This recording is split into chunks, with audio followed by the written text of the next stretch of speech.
Hello student, I am Yash Dwivedi. Welcome to my YouTube channel CBSE पाठशाला.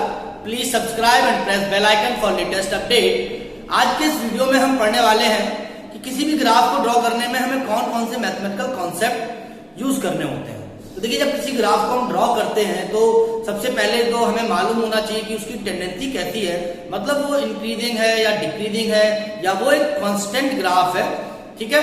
या हम उसको ड्रॉ करने के लिए हमें उसकी कॉन्केविटी मालूम होनी चाहिए। तो उसकी कॉन्केविटी कैसी है, कॉन्केव अप है या कॉन्केव डाउन है। तो आज की वीडियो में हम लोग इन्हीं सब कॉन्सेप्ट पे डिस्कस करने वाले हैं। चलिए स्टार्ट करते हैं। गया है y equal to fx and fx is differentiable on a given interval. fx is differentiable on a given interval. Now, अब अगर हमें इस फंक्शन को, जो भी आपको y equal to fx function दिया है, अगर हमें इसके ग्राफ को ड्रॉ करना है तो सबसे पहले हमें इस ग्राफ की टेंडेंसीज मालूम होनी चाहिए।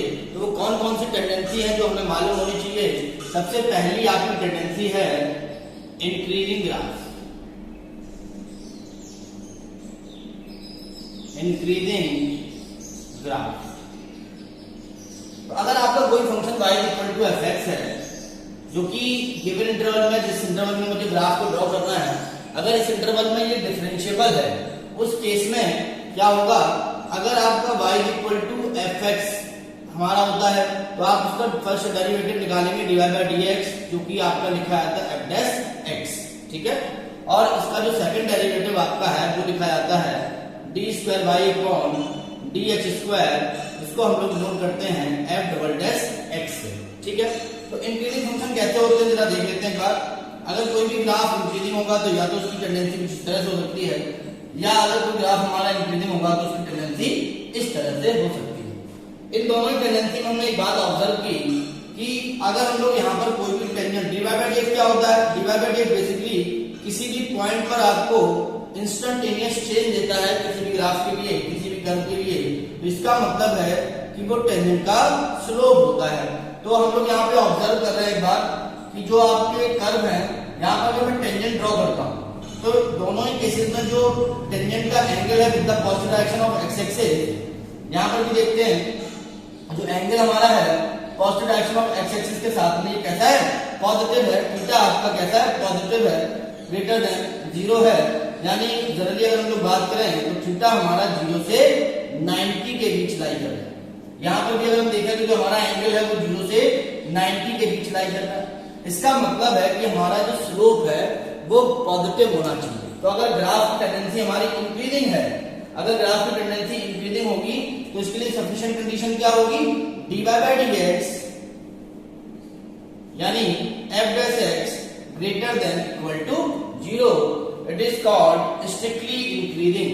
तो ये हमारा कैसा ग्राफ हो गया, स्ट्रिक्टली इंक्रीजिंग ग्राफ हो जाएगा इस कंडीशन में। और यहाँ पर भी वही बात है, तो इसमें भी वही कंडीशन लगेगी सेम, dy बाय dx हमारा f डैश x ये आपका ग्रेटर देन 0 होगा। तो अगर आपका कोई भी ग्राफ है, अगर वो इंक्रीजिंग टेंडेंसी का है तो उस केस में, उस इंटरवल में, जो भी आपका x का इंटरवल आपने लिया है, उस इंटरवल में उसका जो डिफरेंशिएशन फर्स्ट ऑर्डर डेरिवेटिव है dy बाय dx ये पॉजिटिव होगा। सेकंड है आपका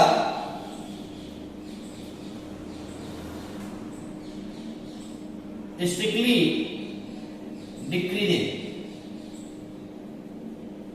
स्ट्रिक्टली डिक्रीजिंग फंक्शन कैसे कब होगा, तो स्ट्रिक्टली डिक्रीजिंग फंक्शन की अगर हम बात करें, अगर आपका वही function y equal to fx हम लेते हैं किसी गिवन इंटरवल के लिए, अगर वो डिफरेंशिएबल है तो स्ट्रिक्टली डिक्रीजिंग की जो टेंडेंसी होती है आप लोग जानते हैं कैसी होती है, या तो भाई ऐसी हो सकती है या फिर स्ट्रिक्टली डिक्रीजिंग की जो टेंडेंसी है वो इस तरह से हो सकती है। दो तरह से आपकी टेंडेंसी हो सकती है। और भी टेंडेंसी हमारी स्ट्रिक्टली इंक्रीजिंग की हो सकती है, जैसे आपकी एक इंक्रीजिंग टेंडेंसी है, ये टेंडेंसी आपकी और इंक्रीजिंग में आ जाती है। इस केस में भी जो आपका f डैश x होगा dy बाय dx वो आपका कुछ कांस्टेंट होगा। यहाँ पर dy बाय dx स्लोप आपका चेंज नहीं हो रहा है, इसका मतलब जो आपका dy बाय dx होगा वो कुछ कांस्टेंट होगा, ठीक है। यहाँ पर स्ट्रेट लाइन के केस में अगर हम लोग स्ट्रिक्टली डिक्रीजिंग में बात करते हैं तो स्ट्रिक्टली डिक्रीजिंग अगर आपका कोई फंक्शन दिया है मुझे y equal to F X एक फंक्शन है, अगर वो स्ट्रिक्टली डिक्रीजिंग है तो टेंडेंसी या तो उसकी इस तरह से हो सकती है या इस तरह से हो सकती है। इन टेंडेंसीज को भी हम लोग बोलते हैं, अभी आगे देख लेंगे। वैसे इस टेंडेंसी को हम लोग बोलते हैं कॉन्केव डाउन, इसको कॉन्केव अप, इसको कॉन्केव डाउन, कॉन्केव अप, और ये आपका स्ट्रेट है। तो इस तरह से तीन टेंडेंसी आपकी हो सकती हैं स्ट्रिक्टली डिक्रीजिंग फंक्शन के लिए। तो अगर हमारा फंक्शन कोई भी है इस तरह की टेंडेंसी का है, स्ट्रिक्टली डिक्रीजिंग है, उस केस में हम ऑब्जर्व करेंगे यहाँ तो क्या है डेरिवेटिव आपका कैसा है कांस्टेंट है, और अगर हम लोग यहाँ पर एंगल की बात करेंगे वो कैसा रहेगा ऑब्ट्यूस एंगल रहेगा, ग्रेटर देन 90 रहेगा। यहाँ पर हम लोग टेंजेंट ड्रॉ करते हैं, अगर मैंने यहाँ पर टेंजेंट्स ड्रॉ की यहाँ पर, तो उनकी जो एंगल की बात की जाएगी, ये सारे एंगल आप कैसे होंगे, ये सारे एंगल देखिए आप कैसे होंगे हमारे, ये एंगल हमारे जो टेंजेंट हम लोग ड्रॉ करेंगे यहाँ पर इस तरह से पैरेलल लाइन ड्रॉ करते हैं। अगर हम लोग यहाँ पर टेंजेंट मैंने ड्रॉ की हुई है तो ये एंगल जो आपके हैं यहाँ पर इन सभी केसेस में अगर इन एंगल्स को हम ऑब्जर्व करें they all are greater than 90, यानी जो स्लोप आपका होगा वो नेगेटिव होगा। स्लोप क्या होता है tan थीटा, और tan थीटा की वैल्यू dy बाय dx, अगर थीटा आपका ग्रेटर देन 90 होगा उस केस में tan थीटा की वैल्यू कैसी होती है, सेकंड क्वाड्रेंट नेगेटिव होता है। तो यानी कि हमारा जो स्लोप होगा स्ट्रिक्टली डिक्रीजिंग के लिए वो कैसा होना चाहिए, नेगेटिव होना चाहिए। इस केस में अगर हम बात करेंगे तो हमारा जो dy बाय dx आपका है यानी f डैश x ये आपका लेस देन 0 होगा। यहाँ पर भी वही केस है हमारा dy बाय dx अगर आपका है f डैश x तो हमारा जो f डैश x है ये आपका लेस देन 0 होगा।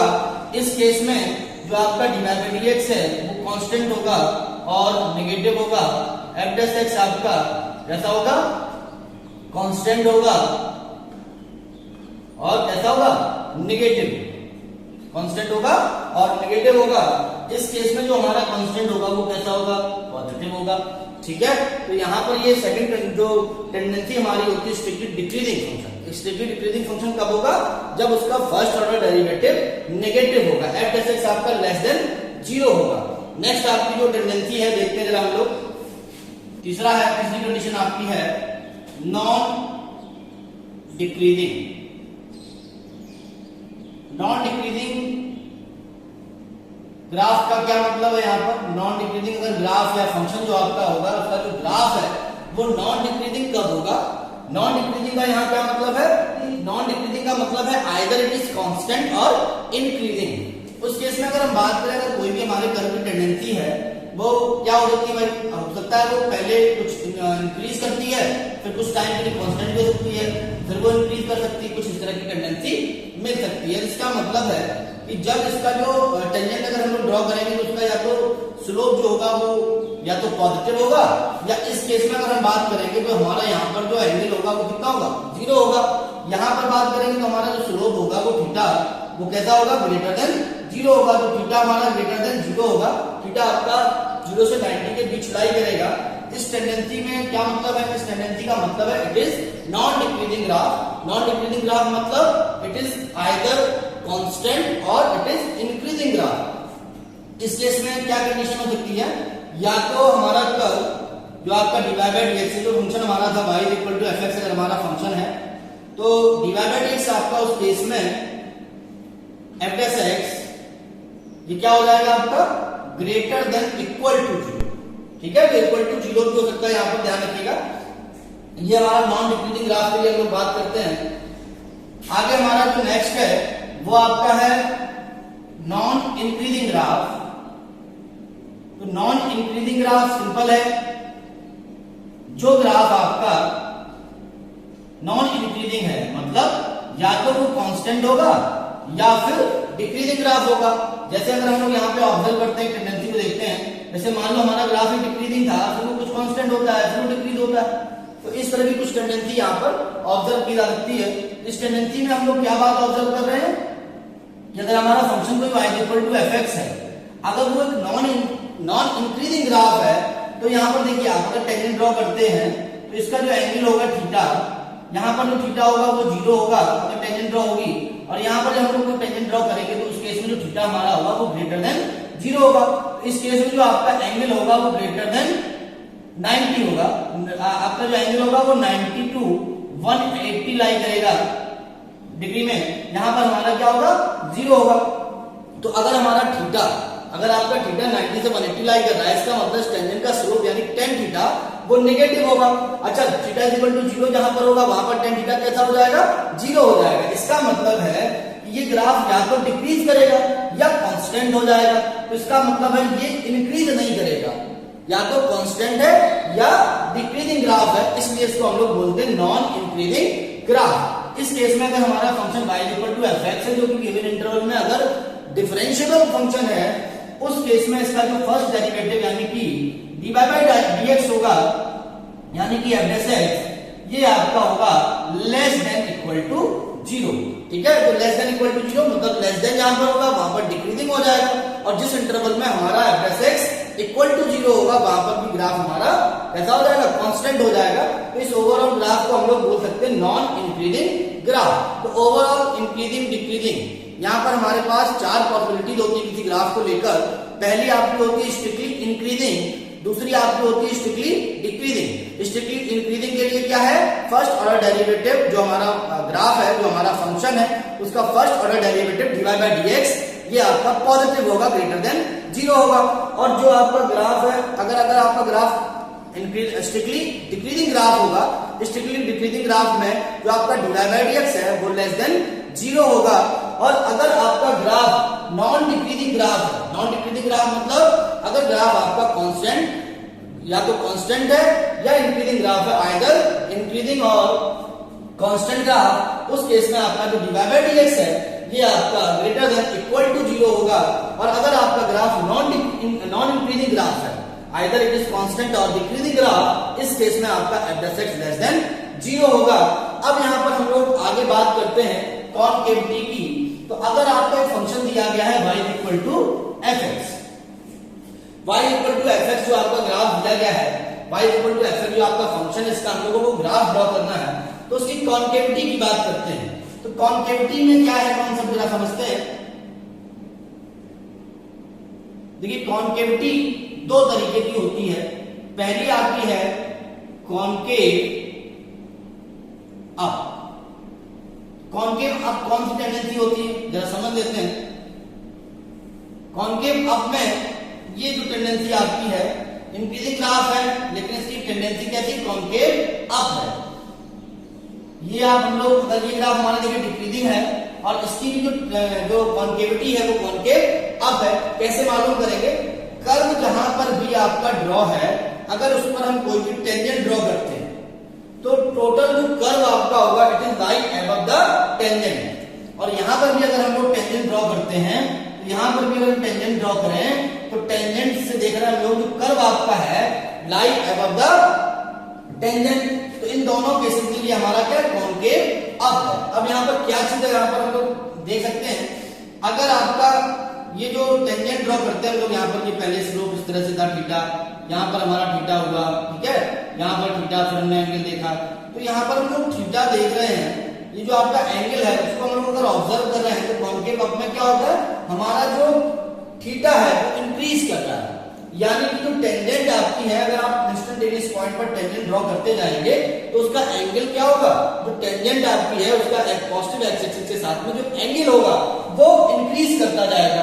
अच्छा, अगर इंक्रीज कर रहा है इसका क्या मतलब है, ये क्या चीज होती है, जो tan थीटा आपका है, जो स्लोप आपका होता है, dy बाय dx क्या होता है आपका, जो dy बाय dx आपका है किसी भी पॉइंट पर स्लोप होता है, तो इसका स्लोप इंक्रीज कर रहा है। अच्छा, स्लोप इंक्रीज कर रहा है इसका मतलब क्या है कि स्लोप का जो डिफरेंशिएशन है, यानी second derivative dy by dx g square by upon dx square, यानी f डबल डैश x, ये आपका कैसा होना चाहिए, ग्रेटर देन 0 होना चाहिए।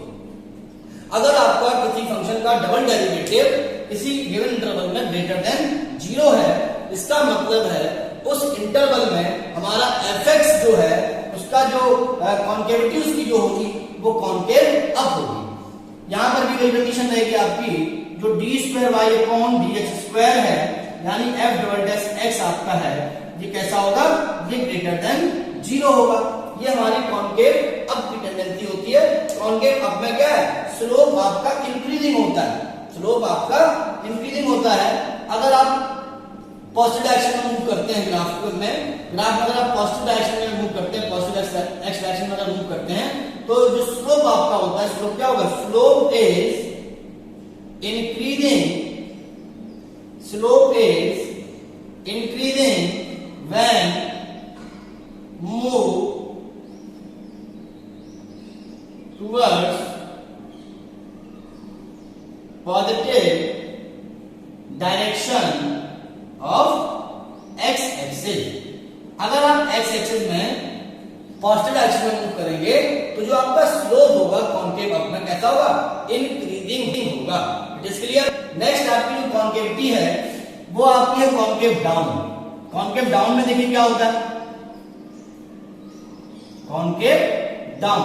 तो कॉन्केव डाउन बड़ा सिंपल है। अगर कॉन्केव डाउन की टेंडेंसी को हम लोग देखते हैं तो कॉन्केव डाउन की टेंडेंसी क्या होती है? ये इस तरह से कुछ होती है, या तो ये हो सकती है। भाई देखिए ग्राफ कैसा है? ये डिक्रीजिंग ग्राफ है और ये टेंडेंसी कैसी है? कॉन्केव डाउन है। तो या इस तरह से भी हो सकता है। देखिए ये आपका ग्राफ डिक्रीजिंग है और इसकी जो टेंडेंसी है वो कॉन्केव डाउन है। कैसे आप मालूम करेंगे ये टेंडेंसी आपकी कॉन्केव डाउन है? तो सिंपल सी बात है, आप एक टेंजेंट ड्रॉ करेंगे ग्राफ पर। ग्राफ पर जब हमने टेंजेंट ड्रॉ की तो मैंने ऑब्जर्व किया कि जो ग्राफ आपका है, जो आपका ग्राफ है, ये आपका टेंजेंट से बिलो लाई कर रहा है। whenever the graph is lying below the tangent it is concave down।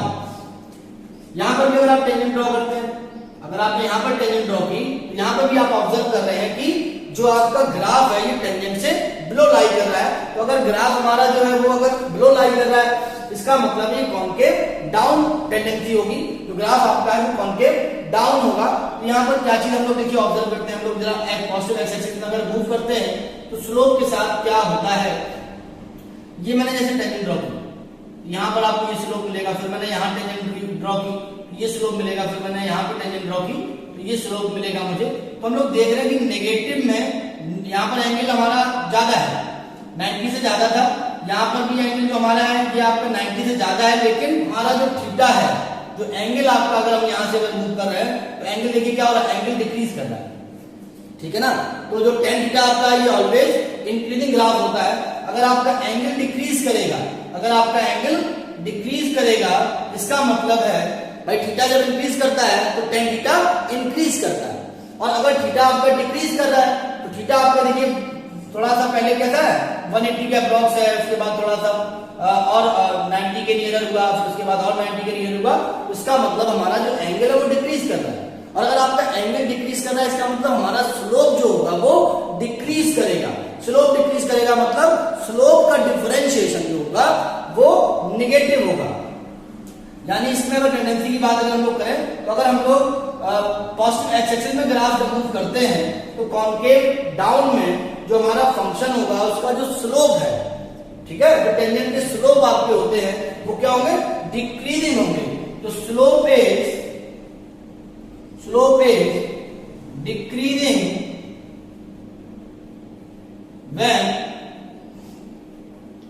when we move towards positive direction of x axis। जब हम लोग positive direction of x axis में मूव करेंगे तो हमारा जो स्लोप है वो डिक्रीजिंग होगा। इसका मतलब dy बाई dx का जो डिफरेंशिएशन होगा यानी कि d square Y upon dx square ये लेस देन 0 होगा। ध्यान रखिएगा दो कॉन्सेप्ट है हमारे कॉन्केविटी में, एक आपका है कॉन्केव अप और दूसरा आपका है कॉन्केव डाउन। कॉन्केव अप में क्या होगा? किसी गिवन इंटरवल में अगर हमारा ग्राफ कॉन्केव अप है हमारा double derivative f double dash x greater then 0 होगा। और अगर हमारा ग्राफ गिवन इंटरवल में कॉन्केव डाउन है उस इंटरवल में f double dash x less than 0 होगा। इसके बाद एक हमारा इंपॉर्टेंट कॉन्सेप्ट आता है point of inflection. A point of inflection is a point at which the curve changes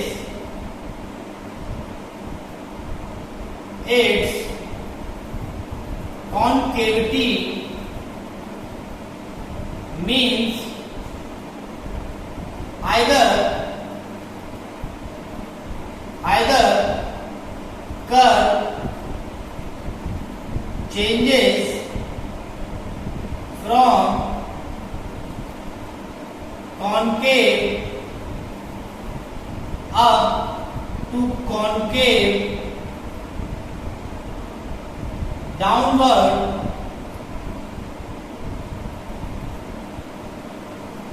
or curve changes from concave down to concave upward। अगर हम एक फंक्शन लेते हैं y equal to F X और एक point हमारा है let x equal to a is the point of inflection of function fx। अगर आपका x इक्वल टू a हमारा पॉइंट ऑफ इन्फ्लेक्शन होगा, इसका क्या मतलब है, means f double dash x is equal to 0 और not defined at x is equal to a, at x is equal to a and f triple dash x not equal to 0 means f triple dash x exists at x is equal to a। The graph से देखते हैं, अगर suppose मैंने एक graph लिया यहाँ पर, ये पॉइंट मैंने माना आपका x इक्वल टू a, तो यहाँ पर x इक्वल टू a जब हम लोग x एक्सिस पर इंक्रीज करते हैं तो x इक्वल टू a के रिस्पेक्ट में अगर हम बात करें तो लेफ्ट में जो हमारा ग्राफ होगा वो कॉन्केव डाउन है और राइट में आपका कॉन्केव अप है। x इक्वल टू a क्या होगा, पॉइंट ऑफ इन्फ्लेक्शन। अगर इसी तरह से हम दूसरा शेप लेते हैं, इसमें अगर हम बात करें यहाँ पर, ये जो पॉइंट आपका है यहाँ पर, अगर ये हमने यहाँ पर लिया तो ये पॉइंट अगर आपका x इक्वल टू a है, x इक्वल टू a के रिस्पेक्ट में अगर हम लेफ्ट में देखते हैं तो ग्राफ हमारा कैसा है, कॉन्केव अप है और यहाँ पर अगर हम राइट में देखते हैं तो कॉन्केव डाउन है। x इक्वल टू a हमारा क्या होगा, पॉइंट ऑफ इन्फ्लेक्शन होगा। तो पॉइंट ऑफ इन्फ्लेक्शन क्या होगा, point of inflection are those points where the concavity of function is change. तो कर्व आपका है उसकी कॉन्केविटी उस पॉइंट पर चेंज होगी।